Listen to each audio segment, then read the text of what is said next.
Salam dəyərli şagirdlər və dəyərli müəllimlər, hər vaxtınız xeyir olsun. Bugün biz sizinlə Şah İsmayıl Xətainin dəhnaməsində olan Bahariyyə hissəsini təhlil edəcəyik. Çox fərqli bir təhlil olacaq, qısa və öz məsələlərə toxunacağıq. Eyni zamanda təhlildə adı çəkilən quş adları və bəzi ağac adlarının görüntülü formada isə göstərəcəyik ki, daha yaxşı əsəri qavrayasınız. Vaxt itirmədən, sizi də yormadan başlayaq təhlilimizə.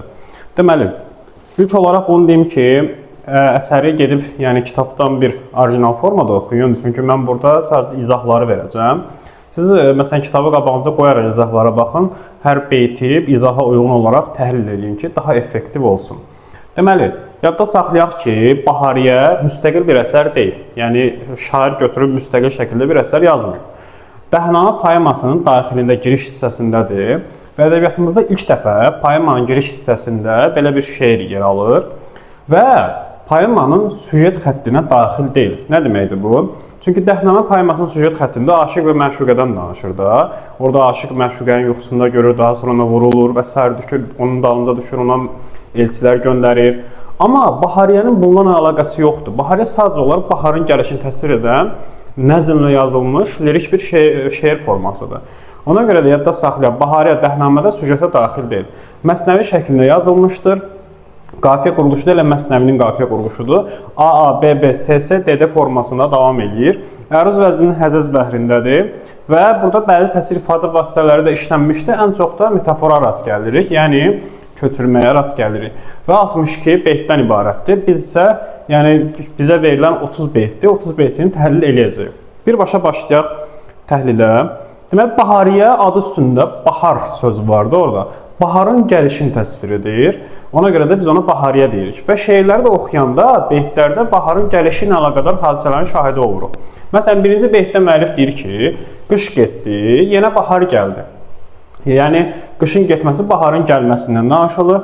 Gül bitdi, laləzar gəldi. Gül bitdi, yəni gül çıxdı, güllər çıxır da bahar fəslində. Və laləzar da bahar fəslinin adı, yəni laləzar, yəni lalələr oyanmağa başladı, çiçəklər oyanmağa başladı, laləzar gəldi deyəndə bu nəzərdə tutulur. Quşlar qamusu fəqana düşdü. Qamusu fəqana, yəni quşların hamısı fəqana düşdülər. Yəni fəqan elədilər, oxudular, quşların səsi gəlməyə başladı ki, bunlar bahar fəslinin göstəriciləridir. Eşq odu yenə bu canə düşdü. Yəni bahar fəslində necə deyirlər, insan şövqlü olur axı, təbiət açılır, sənin də könlün açılır. Hətta buna görə hətta bizim şərqdə yeni il əslində 31 martda daxil olur. 31 mart deyirəm, 21 martda daxil olur. Və bundan yeni bir təbiətin girişinə biz sevinirik. Ona görə də müəllif qeyd edir ki, bundan eşq odu yenə bu canə düşdü. Yer, məsələn, geydi qəbai xizir quşağın, yəni deyir ki, yer yaşıl paltarını geyindi. Məsələn, sonra deyir ki, bütün susmuşlar dilə gəldilər. Susmuşlar ləb xamuşan deyə orada qeyd olunub. Yəni, nə deməkdir bu? Yer yaşıl paltarını geyindi budur ki, yəni artıq çəmənlər açmaq, məsələn, otlar çıxmağa başladı, yer yaşıla büründü və bütün susmuşlar dilə gəldi, yəni təbiət oyanmağa başladı. Hər tərəfdən quşların səsi, heyvanların səsi, küləyin səsi və s. hamısı bir yerdə dilə gəlməyə başladılar. Dördüncü beytdə deyir ki, sərv ağacının ətəyi su ilə doldu. Sərv ağacı bilirik, uzun bir ağacı şəklini göstərəcək sizə. Sərv ağacının ətəyi su ilə doldu və sərv ağacının üstündə faxta quşu, faxta çöl göyərçini deməkdir və bu əsərimizdə faxtanın adı çəkilib, yəni çöl göyərçinin adı çəkilib. O da qulqu deyə oxumağa başladı. Yəni sərv ağacının dibində su yığılmağa başladı, yağan yağışlar nəticəsində. Onun da üstündə çöl göyərçini qulqu deyə oxumağa başlayır. İndi gəlin biz bunların görüntülərlə tanış olaq. Bu sərv ağacıdır və çöl göyərçində, yəni faxta quşu da bu quşdur. Sərv ağacının üstündə oxumağa başlayır. Daha sonra Qönçə dəhəni çəməndə xəndan, yəni qönçənin ağzı çəməndə açıldı. Yəni qönçə çiçəkdir, yəni ağzı çəməndə açıldı. Yəni ümumiyyətlə çiçəyin açılmasından danışılır. Gülməkdən nar açıldı dəndən, yəni gülməkdən nar diş-diş açıldı. Yəni narın orada böyümə prosesindən, formalaşma prosesindən danışılır. Daha sonra bülbüllər ayrılıq hicranı oxumağa başladı. Yəni bilirik ki, biz bülbülün gözəl səsi var da. Hətta məsələn klassik ədəbiyyat olsun, müasir ədəbiyyat olsun, bülbülün oxuduğu həmin, bülbülün çıxartdığı həmin səs daha çox məsələn hicran nəğməsinə, ayrılıq nəğməsinə bənzədilir. Ona görə də deyir ki, bülbül ayrılıq hicranı, yəni ayrılıq nəğməsini oxumağa başladı. Sonra deyir ki, dəryaya dur oldu əbri Nisan. Yəni dəryaya, yəni dənizlərə aprel yağışları yağmağa başladı. Nisan sözü orada keçir. Nisan sözü var bizdə türk dilində məsələn işlənir. O Əşrəf Rüyada da Nisan var idi. Aprel deməkdir. Əbr də yağış deməkdir. Əbr Nisan aprel yağışları. Yəni dəryaya dur oldu əbr Nisan deyən, yəni dəryaya aprel yağışları yağmağa dolmağa başladı. Daha sonra durna uçulan havaya düşdü. Yəni durna bizim bildiyimiz durnalar da yəni havaya uçmağa başladılar. Laçın quşu da obaya düşdü deyir. Yəni laçın da bax bu quşdur. Yəni yırtıcı quşdur və o da obaya düşməyə başladı. Yəni digər quşların üzərinə düşməyə başladı və yadda saxlayaq. Laçın quşu deyəndə, məsələn tez səndən deyəcək ki, məsələn Dəhnamədə Laçın rayonu adı çəkilir. Əlaqəsi yoxdur. Burada Laçın rayonundan yox, Laçın quşundan danışılır. Diqqətli olaq. Deməli, daha sonra alma ağacı dibində sayə, yəni alma ağacının dibindəki kölgə tən eləridir buludda aya. Özünü buluddakı aya bərabər tuturdu. Belə yadda saxlayaq bu beytimizi. Alma ağacının dibindəki kölgə buluddakı ayla müqayisə edilir. Yəni belə yadda saxlayacaqsan bu beytimizi. Yəni burada ağac olaraq alma ağacının adı çəkilib və o buluddakı aya bənzədilib. Yəni buludun üzərindəki ayla bərabər tutulub. Daha sonra aprel yağışı yerə yağmağa başladı. Biz burada daha çox görürük ki, müəllif bu şeiri yazanda, yəni fəsil olaraq aprel ayında, yəni baharın lap girişindən yox, müəyyən bir mərhələdən sonraki hissədən danışır. Aprel yağışı yerə yağmağa başladı. Bülbüllər, məsələn, mahnı bülbül oxudu səth hezaran deyir. Səth hezaran yüz minlərlə deməkdir. Yəni bülbüllər yüz minlərlə mahnı oxumağa başladılar. Yəni aprel yağışı yağır, bülbüllər də bir tərəfdən mahnı oxuyurlar. Bu əslində digər beytin müəyyən qədər təkrarıdır. Daha sonra burada bir dənə çox qəşəng beyt var. Deyir ki, yarpaqlar şehə büründü. Yəni şehlə büründü. Turaz quşu da ağacın budağında oxumağa başlayırdı. Yarpaqların şehə bürünməsindən danışılır bu beytimizdə. Bunu yadda saxlayaq. Və Turaz quşunun da burada adı çəkilib, ağacın budağına qonub və orada da oxuyur. Turaz quşu da bax bu quşdur. Yəni adını yadda saxlayaq. Çünki burada daha çox testdə quşların adları düşür, ağacların adları düşür, bənzətmələr düşür və sən bunlara diqqət eləsən, onsuz da gedib bunun testini yazacaqsan. Yəni ona görə də mən şəkli qoymuşam ki, sizin burada vizual olaraq yadda saxlaya bilərsiniz.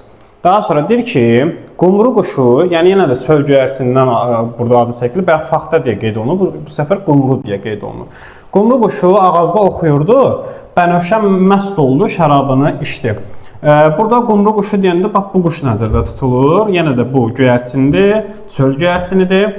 Bir də bənövşənin adı çəkilir burada.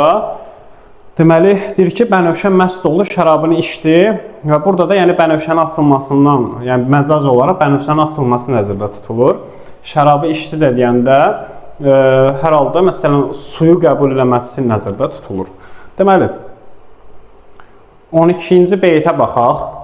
Deyir ki, budağından asılmış qabaqlar, qabaq deyəndə bal qabaq nəzərdə tutulur. Yəni bal qabaqlar ki, budağından asılıb, o ququşunun boynuna bənzədilir. Yəni bunu yadda saxlayacaqsan. Heç gedib orijinalını oxumağa belə ehtiyac yoxdur. Ququşu bax bu quşdur, boynu uzundur. Və bal qabaq ki, yoxdur, öz budağından asılır. Tez səndən soruşa bilər. Məsələn, deyəcək başqa bir şey, məsələn bu ququşunun boynuna bənzədilir. Sən yadda salır, ququşunun boynuna bənzədilən budağından asılmış qabaqlardır, yəni bal qabaqlardır. Burada bu bənzətməni yadda saxlayaq. Yuxarıda da bənzətməmiz olmuşdu. Hansı idi? Deməli, gələk bura turaca bənzədilirdi. Yox, bircə dəqiqə. Hə, alma ağacının dibindəki kölgə buluddakı aya bənzədilirdi. Bunu da yadda saxlayaq.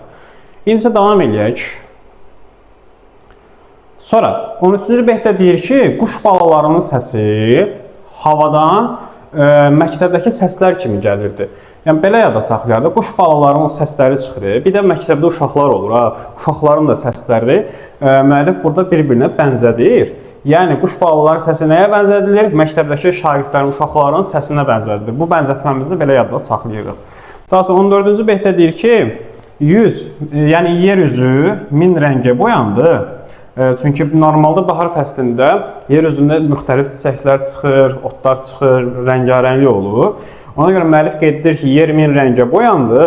Ağacların yarpaqları da yavaş-yavaş böyüyürdü, yəni hissə-hissə böyüməyə başlayırdı. Yəni beytin açıqlaması təxminən tam olaraq belədir.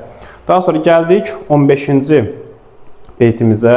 Nilufər atıldı suya girdi. Nilufər su zambağıdır. Birazdan şəklini göstərəcəyim. Köynəyini başına bürüdü. Yəni Nilufərin adı çəkilir burada. Gəlin görək Nilufər necədir. Baxın, Nilufər tam olaraq bu çiçəkdir. Deyir, Nilufər açıldı, suya girdi. Yəni suyun üzərində olur da, Nilufər suyun üzərində formalaşır. Köynəyini başına bürüdü deyəndə bu yarpaqları nəzərdə tutulur ki, bu formadadır deyə deyir, köynəyini başına bürüdü. Nilufəri də yadda saxlayırıq. Daha sonra Çinar əlini rəqsə qaldırdı, yəni rəqs etdirdi.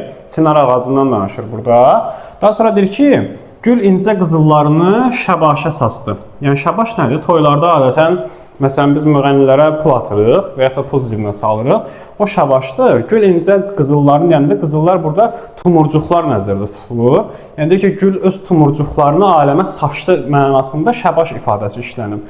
Yəni gölün tumurcuqları ətrafa yayılır və bir də ki, Çinar əlini rəqs etdirdi də Çinarın o külə yarpaqlarını məsələn yellədir, o məna nəzərdə tutulur. Daha sonra gəlirik 17-ci beytimizə.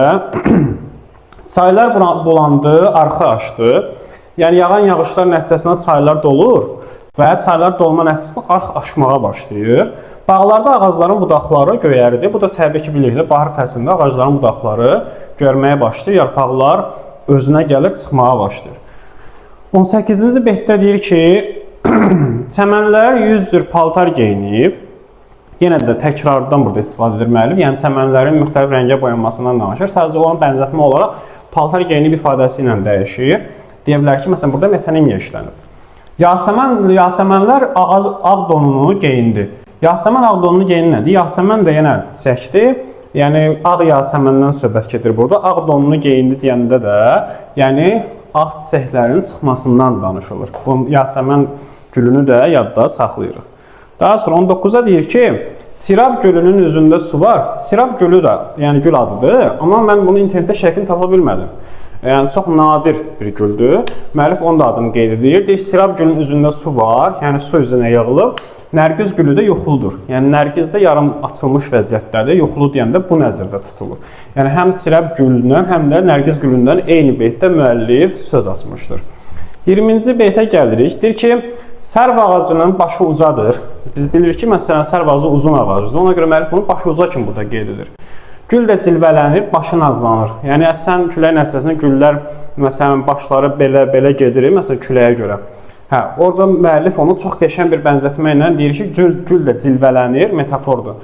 Başı nazlanır. 21-ci beytdə deyir ki, əndəlib budaq üstə çıxdı. Yəni, əndəlib bülbüldür. Bax, bu quşdur, əndəlib quşu, bülbül. Deyir, budaq üstə çıxdı, bir budağın üstünə qondu. Və həmin o bülbülün oxumasını, əndəlibin oxumasını müəllif xütbə oxuyur kimi qeyd edir. Yəni, xütbəyə bənzədir. Xütbə nədir? Yəni, din xadimlərinin məsciddə cəmaata etdiyi moizəyə xütbə deyilir. Yəni, dini mövzuda danışılan söhbətə biz xütbə deyirik. Yəni, bülbülün oxuması nəyə bənzədilir? Deməli, bir ruhaninin minbərdə, yəni kürsüdə xütbə oxumasına bənzədilir. Yəni, bülbül də əndəlib quşu kimi yadımızda saxlayırıq. Deməli, 22-ci beytdə isə deyir ki, lalənin başında tac oturmuşdur. Heç bir başçı ehtiyacı yoxdur. Burada lalə gülündən danışılır və lalənin başında tac deyəndə lalənin forması nəzərdə tutulur. Yəni, lalə gülü də budur. Bunu belə yadda saxlayırıq. Onun heç bir başçıya ehtiyacı olmadığı qeyd olunmuşdur. 23-cü beytimizdə isə deyir ki, sümbül saçını daraqla daramışdır. Yəni, sümbüllər görürük. Məsələn, yaz fəslində çıxmağa başlayır, çox səliqəli çıxır. Müəllif o səliqəyə saçını daraqla daramışdır bənzətməsi ilə bizə göstərir. Gözəl qoxusunu hər tərəfə yayır. Yəni, oradan gələn gözəl qoxudan da müəllif danışmışdır. 24-cü beytdə isə müəllif qeyd edir ki, bağlar qırmızı və yaşıl rəngə boyanmışdı. Yenə də burada müxtəlif rəngarənglikdən bir neçə beytdə təkrarən istifadə edir. Burada da yenə də həmin rəngə danışır. Daha sonra deyir ki, dağlar ağ ləçəyini başına salmışdır. Yəni, o bilir ki, yaz fəslində, bahar gələndə, hələ qışda yağmış qar dağların başında müəyyən müddət qalır. Yəni, rayon yerlərində yaşayanlar da bunu yaxşı bilirlər.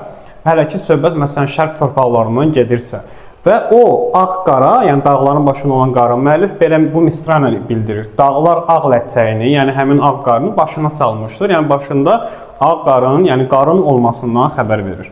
25-də deyir ki, sərv ağacı, bax sərv ağacı bir çox beytdə təkrarlanıb. Hətta məsələn soruşula bilər ki, Bahariyədə ən çox adı çəkilən ağac hansıdır? Deyəcək sərv ağacıdır. Sərv ağacı çəmən üstə ayaqda durub, yəni sərv ağacı çəmən üzərində uzalıb və sağa sola baxır.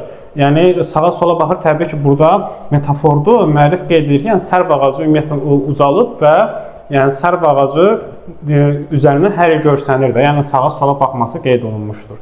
Daha sonra gəldik 26-cı beytimizə. Burada müəllif qeyd edir ki, bircə dəqiqə. Müəllif burada qeyd edir ki, ahu, yəni ahu deyəndə burada məsələn, müxtəlif kitablarda müxtəlif fikirlər var. Məsələn, təxminən qoyun deyə qeyd edilənlər də var, ahu, maral deyə qeyd edilənlər də var. İndi biz sadəcə ahu deyə yadda saxlayaq. Ahu quzunu doyurub yatızdırdı, yəni balasını doyurub yatızdırdı. Oğurlanıb özü də gizlincə otlamağa getdi. Yəni, ahu quzunu doyurub yatızdırdı, yəni balasını yatızdırandan sonra özü də gizlincə otlamağa getdi və də ot dalınca getdi mənasında verə bilər bu.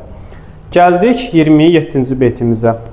Durna uçub havada səs edir, yəni durna havaya qalxır, orada yəni öz səsi ətrafa yayılır və onun səsinin hansı uzaqlığa getdiyi də qeyd olunub. Səsi 40 ağacdan da uzağa gedir. Burada 40 ağac məsafə mənasında işlənmişdir. 28 sona yaxınlaşırıq. Şahbaz ona doğru gələndə bağrı qara quşunun qəlbi qaraldı. Şahbaz, yəni şahinlərin içərisində kral şahin kimi də ifadə edə bilərik biz onu. Yəni yırtıcı şahin mənasındadır. Yəni bağrı qara da quşun adıdır. Yəni deyir ki, bağrı qara quşunun üzərindən şahbaz gedəndə bağrı qara qorxmağa başlayır. Yadda saxlayacaqsan, bağrı qara quşundan da danışır, şahbazdan da burada söhbət edir. Gəlirik 29-a. Hər şey günəşlə yaşını qurudur. Yəni yaz fəslində məsələn, yağışlar yağır tez-tez və günəş çıxanda ətraf, məsələn, günəş vasitəsilə öz yaşını qurudur, yəni qurumağa başlayır. Qövs-ü qüzeh isə, qövs-ü qüzehi yadda saxlayır, göy quşağı deməkdir. Hər tərəfə boyanır, hər tərəfə öz gözəlliyini hər tərəfə göstərir. Bu beytdə də qövs-ü qüzehdən danışılır. Yəni yadda saxlayacaqsan, ümumiyyətlə, Bahariyədə qövs-ü qüzehi, yəni göy quşağının adı çəkilmişdir. Gəldi sonuncu beytimizə. Bütün quşlar döndü vətəninə, yəni bahar fəslində bütün quşlar öz vətəninə qayıdır. Qaranquşlar da, qaranquş ifadəsi orada qırlaquş kimi keçir, indi bu qaranquş mənasındadır. Qaranquşlar da yuvasına gəldilər və bununla da bitir. Yəni çox sadədir. Sadəcə sən burada nəyi bilməlisən? Quş adlarını. Baxın, bülbülün, qumrunun, durnanın, laçının, ququşunun, bağrı qaranın, şahbazın, turacın, qaranquşun, əndəlibin bir də faxtənin adı çəkilmişdir. Bunları əzbərləyirik. İnanmıram əzbərləyə bilərsiniz, amma yenə də göz yaddaşını yadda saxlayırıq. Ağac adlarına əsasən sərv ağacının, alma ağacının adı var. Gül adlarından isə nilufər, yəni suzanbağı, yasəmən, lalə, sirab gülü, nərgiz gülünün adı çəkilmişdir.